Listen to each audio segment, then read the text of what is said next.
Hello and welcome. My name is Lexi and today we are going to be doing some first impressions of some new makeup. So I will, give you guys updates on these in a later video, but I was really excited about some stuff that came in the mail this morning. So we have the new NATASHA DENONA Berry Pop Cheek Trio. Now, the photos online, I wasn't sure if it was going to be too deep for me or not, but I absolutely love it. We also have two of the new Hourglass lip pencils. So I purchased these. They finally arrived. That's what I have on my lips right now. I have this shade here, which is number 3 Tempt. And then we're also going to take a look at the new Burberry powder. So this is the Beyond Wear Setting and Refining Powder. I have shade 01, which is fair. And, I've got some demos and so forth for all of these products to show you everything, in detail. And let's go ahead and get started. So let's go ahead and start off with the Burberry powder. So this is now available on the Burberry US site. It was available at Selfridges a couple of months ago. I didn't pick it up then. Honestly, I thought it looked kind of boring. And then somebody told me how amazing this powder was for their skin, and I had to try it. So I ordered this from Burberry US. If you are ordering from them, just beware that their tracking always says it's going to come a day later than it really does. And you need a signature. So just something to note, because every time they catch me when I'm not home. So this one here is the powder. You can see we have kind of this milky beige on the top, and this is plastic. We have the beveled gold edges here and a little Burberry logo here. That's not actually a push pin. It is like a click closure here, but you don't need to push that in to open it. And we have a full-size mirror. There are no implements or tools included with this. And then we have this blurring translucent powder in the center, followed by a little bit of a colored powder. So there are different shades available in this powder. And let's go ahead and take a look at this. This here is actually a clean finger, but the NATASHA DENONA stained it. So just a heads up there. So this is the blurring translucent powder. And then this is the beige. So you can see there's a little bit of a difference, and let's go ahead and we'll mix these here. And you can see when you mix it, because the white area, is in the center, you're gonna pick up more of that for the most part. But let's go ahead and just see how these kind of blur on my hand. These mixed together, and you can see the kind of blurring effect it gives to the hand. Just the white. Translucent white powders, they always give a little bit of a blurring effect just from the white shade as well, because it does kind of like blank out some like redness and undertone or overtones that people might have in their skin. But you can see that we do actually have a true blurring effect from the mix of the beige and the translucent as well. So, let's go ahead and we'll just look at do this on my other arm, actually, the other hand. This is just the beige here. Let's get a little more.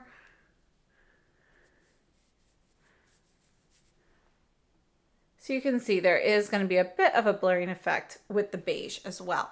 So let's take a look at the demos and we'll talk about the details here. When I'm applying under eye powder, one of my favorite ways to do it is actually with my finger, because it helps me control exactly where it's going and how much product is put there. So when you have a more firmly pressed powder like this Burberry one, that's one of my favorite methods. So I used just the translucent under the right eye, and then I also used the Sonia G brush, and what was that? I think it was the Detail Pro, but I'll put that on the screen. So I used that on the other side, so you can kind of see the difference there between the translucent and the beige brush versus finger. Overall, I really noticed a big blurring effect under the eye with dabbing on the translucent powder. There is a slighter blurring effect with the beige powder, but the white part really definitely gives you a bit of that. So you could either mix them together or you could layer these. And then I also wanted to show you what I would do to my face, with different brushes for all over. So I used the Kyoto. This is their Sakura brush that is a squirrel hair blend.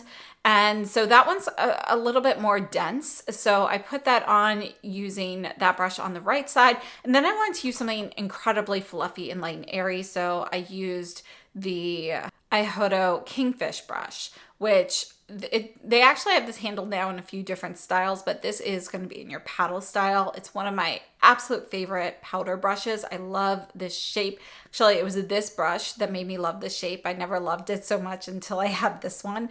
And yeah, anyway, you can see the difference between a heavier application on the right side and a softer application on the left side. So let me know what you think about those. As for product details here, we do have 11 grams of product. It retails for $58 US, and there is a 2-year shelf life. It's made in Italy. I have to say it's a really nice powder. So these are first impressions. This is the first day I'm wearing it. So I will definitely show you a wear test of all of these products at the end of the day here. But first impressions are really great on this powder. I think it definitely adds some blurring effect to it. It's thin and lightweight. It doesn't give you kind of that powdery residue on the skin. And I just think it's a really beautiful, soft, silky formula. So this is really, really nice. First impressions are definitely highly positive. Now for powders, I do always like to do more extensive reviews on them after I've used them for a while. So we'll have first impressions here in today's video, but I will follow up with this powder in a later video after I've used it a bit longer, really kind of tested it out a little bit more thoroughly. Let's go ahead and move on to a few comparisons. The first one I wanted to compare it to, this is the shade Creme from the Westman Atelier powder. And I really like this powder. It is also thin, firmly pressed. It really doesn't give you that powdery residue on the skin. The color of the creme, you can see, is very much so the color of just the beige shade in the Burberry. So I think this is a great powder. Texturally, between the two of them, they definitely have that thin similarity to them. However, I would have to say that it doesn't feel quite as finely milled as the Burberry. The Burberry feels a little bit silkier. And then I also want to take a look at the Coco Dough. This is the Brightening Moisture Powder in Blurring Beige. This is one of my favorite powders. This is going to be more powdery, so it is a little bit more of a powdery product. Again, coloring is going to be similar. This is slightly warmer, a little bit more pigmented than the Burberry, but I think it's this is one of my favorite powders. But since it is more powdery, it's much easier to get more product on the skin versus the Burberry. And I also wanted to take a look at the Pat McGrath. This is the under eye blurring powder, and this is the light shade. I have to say, I've always really liked this powder. I think it is a great product. It is very similar to the white in the Burberry, not only color-wise, but texturally. This is, I've used this for years now, and so it's probably not quite as firmly pressed as it was originally because I've gone through layers, even though it looks like I really haven't. This is going to be a little bit more powdery of a product than the Burberry, which is just a little bit stiffer in a way. It doesn't come up quite as easily as the Pat McGrath. And then the last one I wanted to compare it to, this is another favorite pressed powder of mine. This is shade number 1, Rosy. This is the Sisley, the Fido Press Matte. So this is actually a thin product as well. It is not as finely milled as some of the others we've talked about. You can see that this is definitely a favorite. I used this pretty much every day for like a year or two. So this is one though that I think is a great setting powder. I like to use it with a fluffy brush, which is why I have the texture that you can see on here now. That those are from, the actual method of application I use. But it's a fantastic powder. This one is just as thin on the skin, but perhaps not quite as silky as the Burberry. So you know, I think these are all great options. I'll have to wear the Burberry more to see how it ranks in comparison, but I have to say it's a really nice product. Next, let's take a look at the NATASHA DENONA. So this is the Berry Pop Cheek Trio. We have a cream blush, a tinted glow cream base, and a dream glow powder. And this is the first time I've picked up one of these trios from her. And I have to say, I absolutely love this. So the formulas, from my understanding, you know, we've seen these formulas from her before. I personally have not, though. This is new to me. So this here is our cream blush. It is kind of like a dry cream, so it's silky, but it feels like, you know, like it's drying pretty much immediately. It actually has more of a dry, silky texture to it. And, you know, I think it's really cool. You can see that the blush itself is this beautiful berry shade. We definitely have some cooler undertones in here. It buffs out really beautifully, gives you this soft glow, yet it's not overly cool. So it is a cool tone shade, but it's still closer to neutral than, you know, it could be. So I think that makes it work well for other skin tones. Now this is going to be more of your traditional cream product. And this is your glow cream base. You can see that this is shimmery, and this is going to be a little bit warmer. So if you do have a warmer complexion and you find that the cream base on its own is a little bit too cool for you, mixing it with this is a great option here. You can see that it is kind of like this warm corally pink. So we do have a touch of coral in here. The shimmer essentially is kind of a coral shimmer. So you've got like kind of this neutral, leaning, warm pink blush with coral shimmer, which gives you an overall slightly warm shade in general. Now this is going to be more of a traditional cream product. It's a very silky, smooth cream, not heavy at all on the skin. Really beautiful. And then the highlight, this is actually kind of in between the two textures. It's pretty firmly pressed, but it's not quite as dry feeling as the cream blush, yet it's not as moist feeling as the, what are they calling it? The tinted base. So I think it's a really pretty highlight. You know what? I think there's a tint of the color in there. Let me redo that. All right, so here's the highlighter. And let's just redo that there. I'm gonna put a little bit more just kind of right here so you can see that better. But you can see that this is a nice light champagne. It's neutral. There's a little bit of warmth in this champagne, but it's definitely not as warm as her recent highlighter in the mini My Dream palette. So I think it's a really pretty shade. I really like this one. So this is the trio. Let's take a look at the demos. And I tried these shades kind of on their own and layered and so forth, so you can really see them and their application. And I kind of went bold so you can really see the color and how you can build it.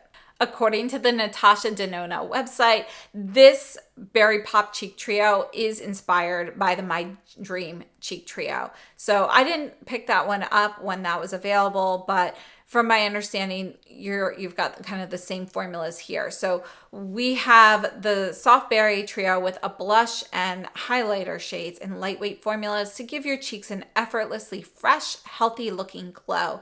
Get a subtle one-stroke flush with the cream blush, or layer each shade for intense 3D luminosity. So the cream blush is described as a cranberry with a matte finish. I would agree with that. I would give it more of a satin matte finish because you do get not really much of a sheen, but a little bit of one. It's not dry looking. So it's really beautiful. And this, for fair people, you know, you could pile this on more strongly and put a light to medium coverage foundation on top of this to just get a soft, subtle glow. And I think that would be gorgeous. Then we have the Tinted Glow Cream Base, which is a coral red with a golden shimmer finish. And again, I think this shade is so pretty.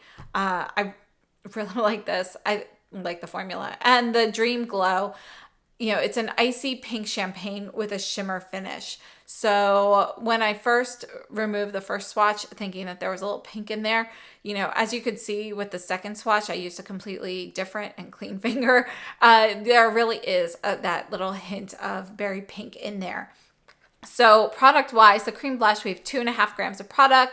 The Glow Cream Base is 2.8, and the Dream Glow powder, which is your highlight, is 3.5 grams. It's made in Italy. Now, remember, those are weights, but volume is going to be the same for all the products. And we have an 18-month shelf life. This is not tested on animals. It's paraben-free, preservative-free, mineral oil-free, UV filters free, D5 free. So it is definitely, they have quite a few things that they are trying to stay away from. Some details from the NATASHA DENONA website.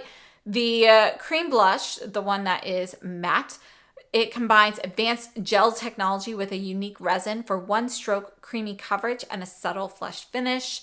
And the tinted glow base is made with antioxidant lychee extract and luminous hydrating oils, giving a glow that seems to come from within. And then we have the gel to powder formula for the highlighter with a smooth, ultra high shine radiance that's flattering to all skin tones. And, I have to say, I think overall it is an absolutely beautiful cheek trio. I am so happy I picked this one up. I was really kind of on the fence, and then I had a dream about it. And I was like, okay, that means I must really want it. So I ordered it the next day, and surprisingly, they shipped it quickly. So let's take a look at a few comparisons. All right, first up, let's take a look at the My Mini Dream Glow Blush. Now, this is powder, but let's go ahead and just take a look at these shades anyway, so you can kind of see how they compare. You can see that these are going to be warmer and peachier in general for the blush. The highlighter is deeper, and again, that is going to be peachier and more golden. Now, I don't really have a highlighter quite the same shade, but this is Peach Light from Tom Ford. Let's take a look at the lighter pink shade there. And you can see that the NATASHA DENONA is going to be warmer in tone than that. It's definitely more champagne than pink. But let's take a look at the La Bouche Rouge. This is their pink highlighter, and it is a stick formula. This is kind of a soft pink champagne kind of shade too. Let's we'll just put it right there.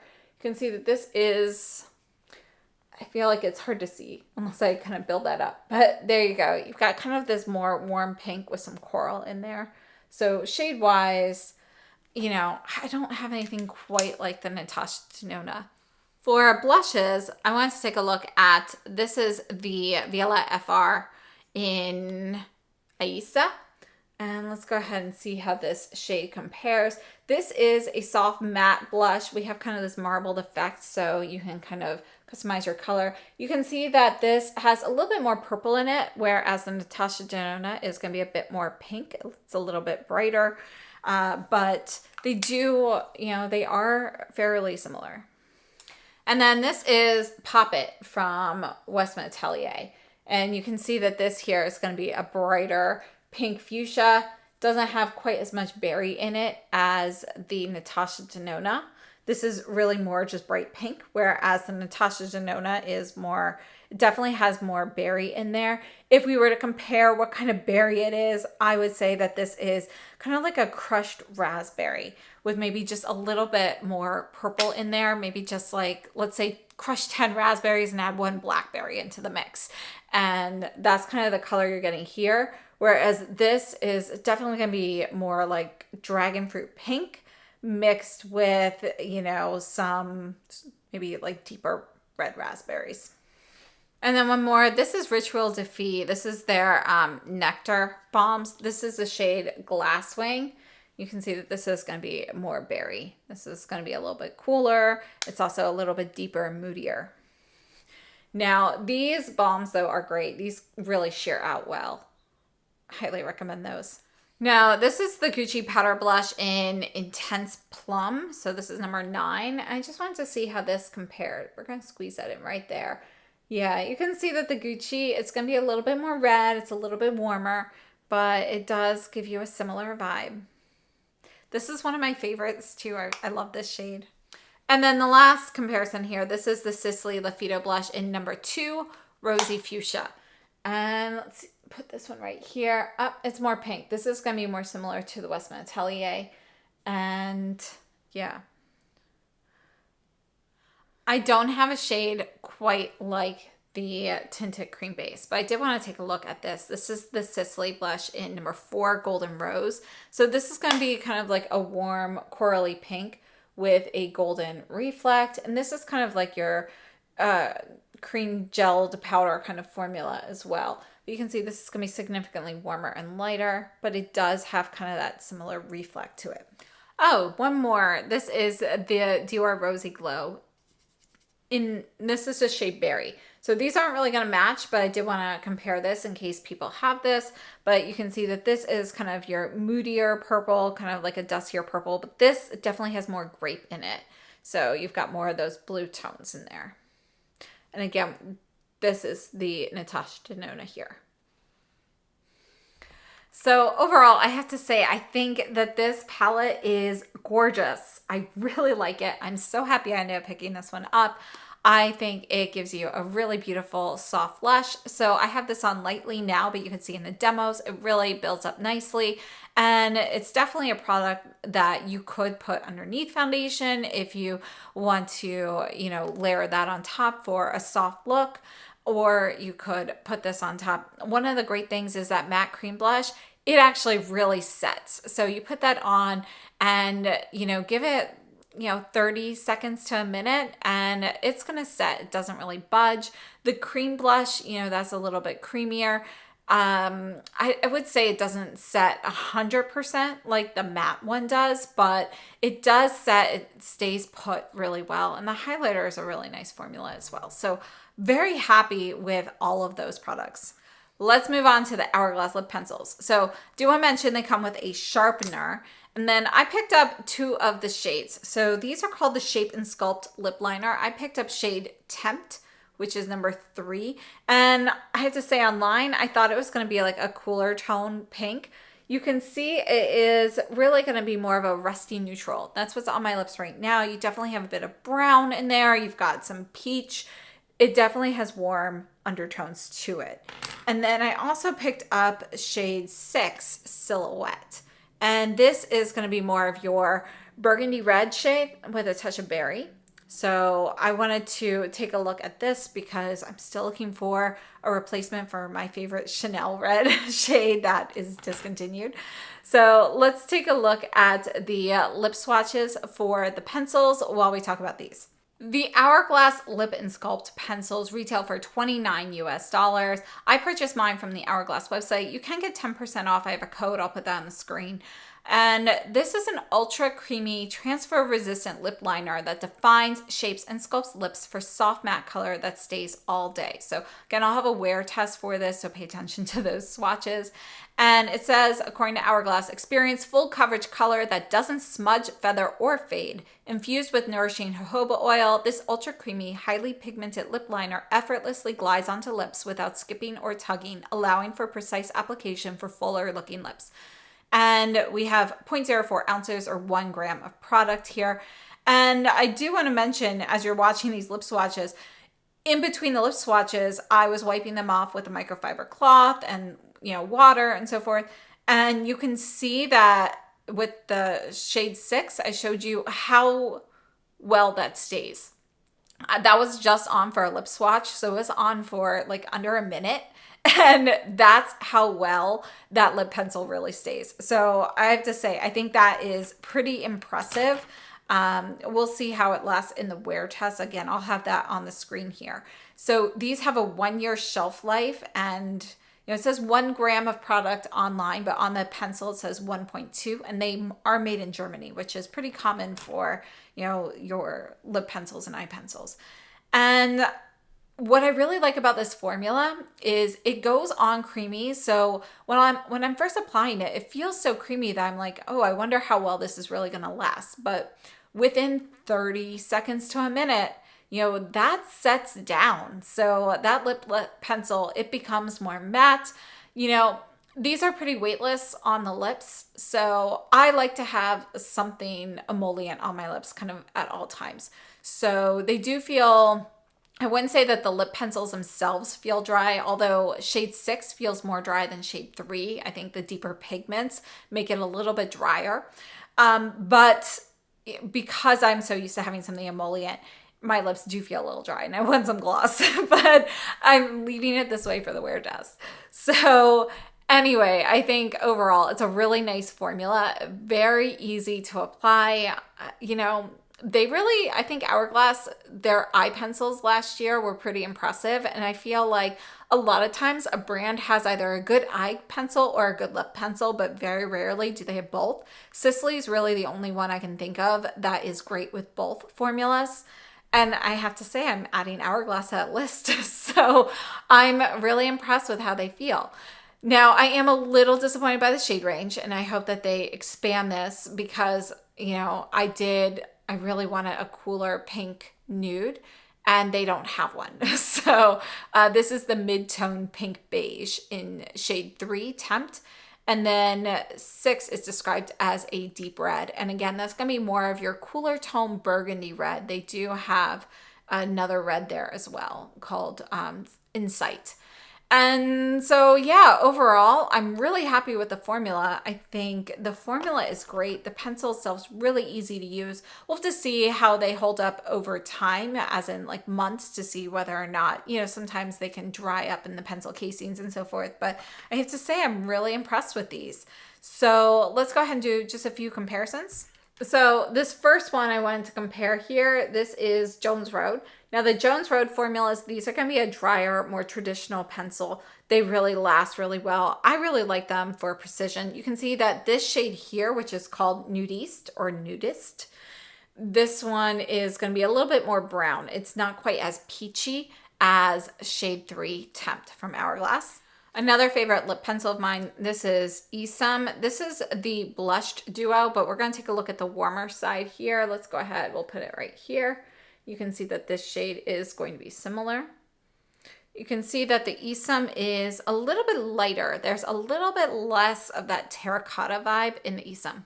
And then this is Chanel 162 Nude Brun. And you can see this is going to be a little bit more brown, less peachy. Now, the one that I'm trying to do from Chanel, that's 188 Brun Carmen. And let's go ahead and put that one right here. You can see that this is going to be a bit deeper. It's also a little bit more red. This is more burgundy. So still not quite right, but honestly, you know, I feel like the Hourglass is a bit more berry, but I'm still happy with that color. Like, I actually think it's a good alternative. Now, this is shade 194 Rouge Noir, which I wanted to pick up. I picked that one up in general to compare with the Chanel, but let's see how that compares. You can see here, this is going to be in the new Chanel lip formula. This is more muted. It's more dustier, and it is going to be warmer. And then this is Chanel 186 in Berry. So I really like this one, but you can see that their shade Berry here is going to be a lot more pink. It's actually going to be like a reddish pink here. And here, let's go ahead and put it next to the blush so you can see how that compares. But yeah, I mean, the berry shade is very different. So overall, I have to say, first impressions, I really like all 3 of these new products. So I will have extended updates on these in a later video or 2. So definitely stay tuned, subscribe if you haven't already, and sign for notifications so you know when that one pops up. But at the end of the month, I always do a repurchase review where I go through everything on my channel and updates and so forth. So if it's not in a dedicated video, it will definitely be in there. And I really like them. For me, I think the star of these 3 items, my favorite so far, would be this NATASHA DENONA palette. I'm just very excited about this palette. I absolutely love the colors and the formulas, so really happy with that. And yeah, you know, I think overall everything here is a winner. So let me know if you've tried any of these or if you are planning on getting anything, and share your thoughts down below in the comments. Thank you so much for tuning in. I hope you have a wonderful day.